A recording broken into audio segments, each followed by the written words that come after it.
All right, we're here checking out this Densite here. It's got a 12 valve diesel in it. That's pretty cool. Dallas, Dutter Motorworks. Yeah, that's a 77 F-150. Still got the stock frame. 79 axles. It's got a 12 valve out of a 93 truck. V pump.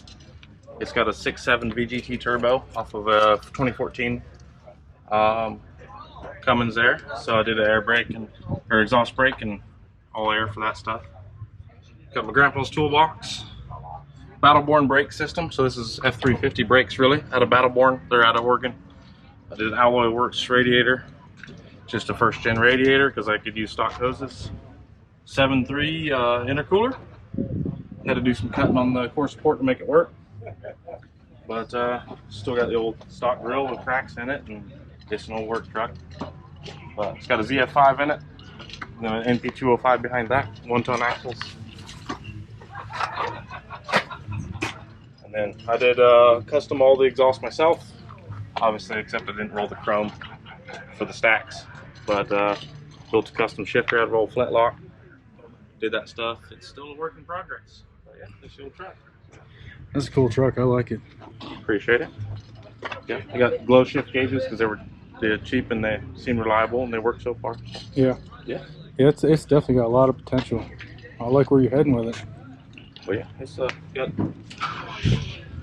Latest thing I did is some Tough Country traction bars, just right on top of the springs there.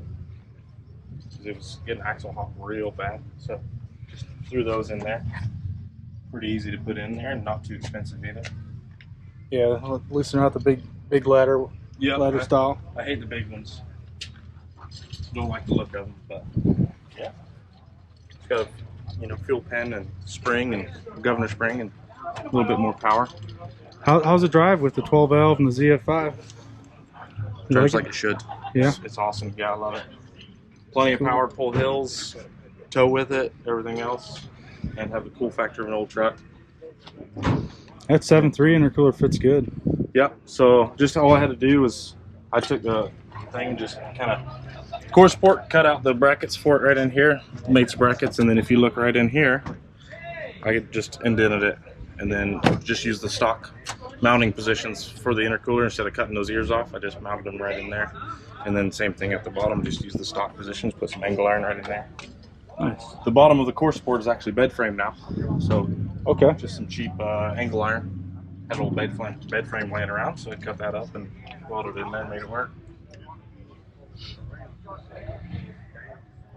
But yeah, not a whole lot done to her. Still a good amount of room in here. Yeah, there's a little bit. Even using factory frame and all that.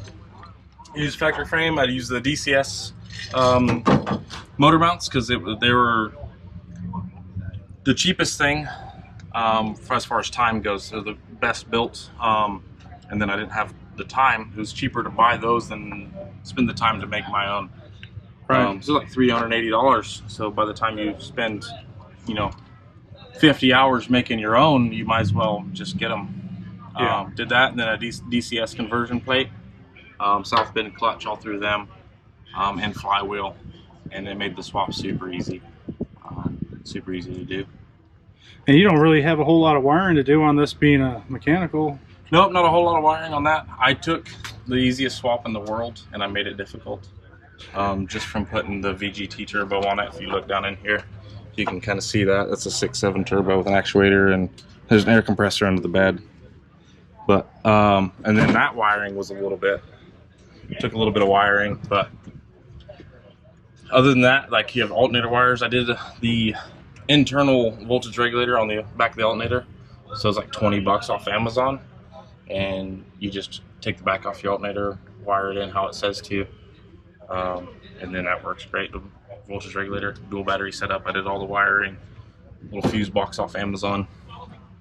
I moved my hand over there, but yeah, not too bad. I like it. I like it. The hardest thing to get was the intercooler boot from a 2 and 3/4 inch to 3-inch. It took me 2 months to get that intercooler boot.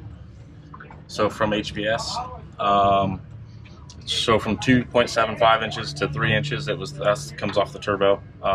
That's what took me the longest to get, and it ended up being about the same price as everything else. But that was the longest, hardest thing to get. But try to keep it as easily to have parts available for it. Yeah. So like a radiator hose, if I blow a hose, I just go pick up a stock hose from a 89 to 93, and it fits right in there. Right. So easy day. Well, that's cool. Thanks for sharing. Yeah, of course. Yep, it leaks like every other 12 valve ever. Yep. It's like a Ford. There's no oil under. There's no oil in them. Yeah. Cummins or FE, don't matter.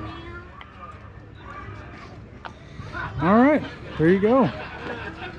Full four-wheel drive, 12 valve, and an old inside frame.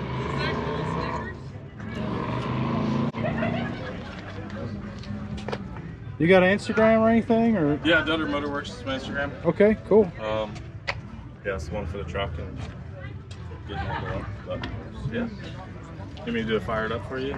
If you want to, that's up to you. Might as well. Let's find the keys. I think she smokes a little bit when I start her up.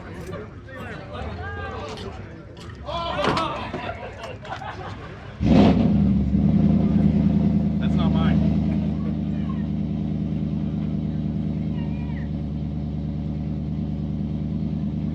Wait till he's done. Ah, you're good.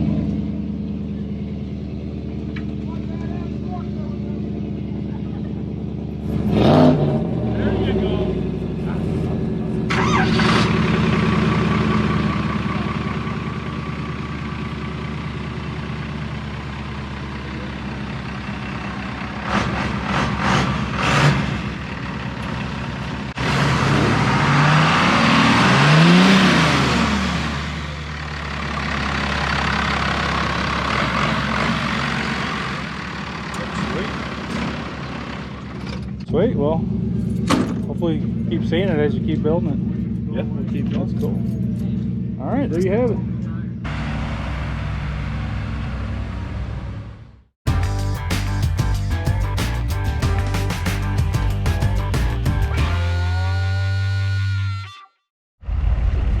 What in the hell just happened here?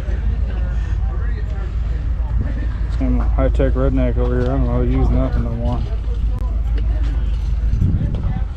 That's why I'm not coyote swapping. Yeah.